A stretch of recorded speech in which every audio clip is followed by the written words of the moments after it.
You all know that the price of rent is soaring in Providence. All three of you have said you want to build more affordable housing to address the current rental crisis in the city, but it could take years to build enough housing units to really have an effect on rent prices, and families are frankly being priced out of their neighborhoods now. Mr. Smiley, you've already said you oppose capping how much landlords can raise the rent each year. What is your alternate plan to keep rents down in the short term? Yeah, so we need to address this problem from both sides. On the one side, we do need to build more. We need to aggressively build more affordable housing in Providence. The state has recently allocated significant additional funds for the construction of affordable housing. I want to see as much of that built in Providence as possible. We've got a serious glut of vacant, abandoned, blighted buildings in Providence. I'd like to see those turned around into affordable rental units and home ownership opportunities, and plan to do so aggressively. At the same time, we need to help families who are struggling by making sure that people who have Section 8 vouchers can find apartments that will take them, by making sure that our existing affordable housing stock is full with families who need those homes, and by creating a new tier of benefits. I hear from more and more families who tell me that they make too much money to qualify for the affordable housing units, but not enough money to actually pay the rent. We need a second tier of housing subsidy available for people who it's a lesser subsidy because they're making money, they're working hard, but it's not enough to keep up with the rising costs of rent. And who's paying for that new housing subsidy? The state. Mr. Cuervo, your proposal is a 4% cap on rent increases, excluding new construction.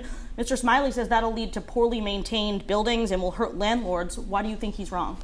I think that we already have a glut of poorly maintained buildings in the city of Providence. And what we also have seen is the cost of housing, particularly rental units, has skyrocketed to a point that exceeds any logical explanation. You can't blame tax increases for it. You can't blame the economy. There are neighborhoods in the south side of Providence where a $900 two-bedroom apartment 2 years ago was renting for $1,600, $1,700, double what it cost 2 years ago. There are people who are literally being priced out of their neighborhoods in the city of Providence. That is unacceptable. My proposal, which is not only rent stabilization, but also creating a municipal developer model that's being used elsewhere in the United States, is very successful by reorienting and aligning the city's existing resources like the Providence Redevelopment Agency, the Providence Housing Authority, CDBG funding that comes from the federal government. This is how we build more housing, by realigning our strengths, by realigning our resources, by modifying our zoning laws to facilitate the development of more housing, and also for renters by creating a system where there's predictability both for renters and for homeowners.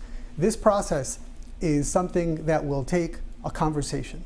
This is not something the mayor can do unilaterally. The council is going to weigh in, the community is going to weigh in, and I know that there are homeowners and renters alike that are incredibly concerned about the unbelievably fast rising cost of rent in the city of Providence.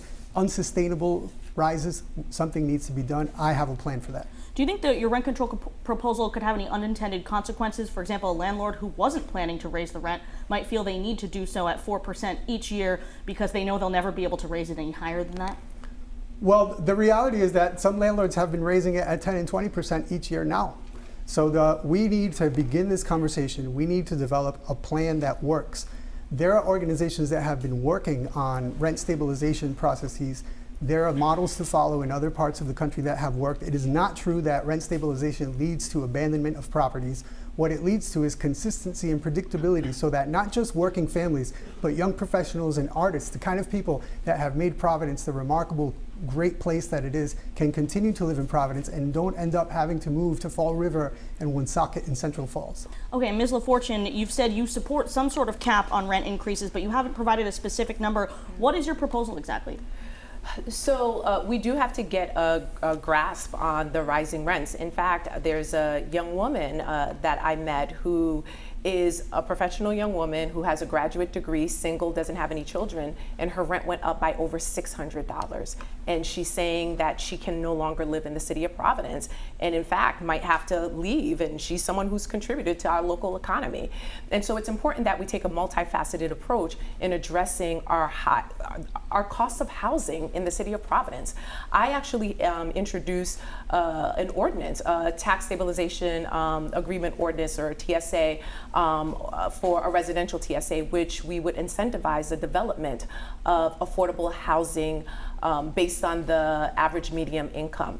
We also have to look at some of the zoning policies that currently exist that prevent us from building more housing in the city of Providence and But also in the respectfully, state. Ms. LaFortune, the question is, what is your proposal? You say you support a cap, some sort of cap on rent increases, rent stabilization, as it's called, or rent control. But what is your proposal? What's the highest number you'd be willing to go to? Well, I'm not going to come up with an arbitrary number because there are people who are impacted. There are many people who are landlords throughout the city of Providence who are not wealthy, who are in the service industry, in the healthcare industry, and we've seen a rise in utilities. We have one of the highest commercial tax rates. So in order to come up with a plan that actually makes sense, that helps people who are renting and who can no longer afford to live in the city of Providence, but also the landlords who need the rent to pay their mortgage.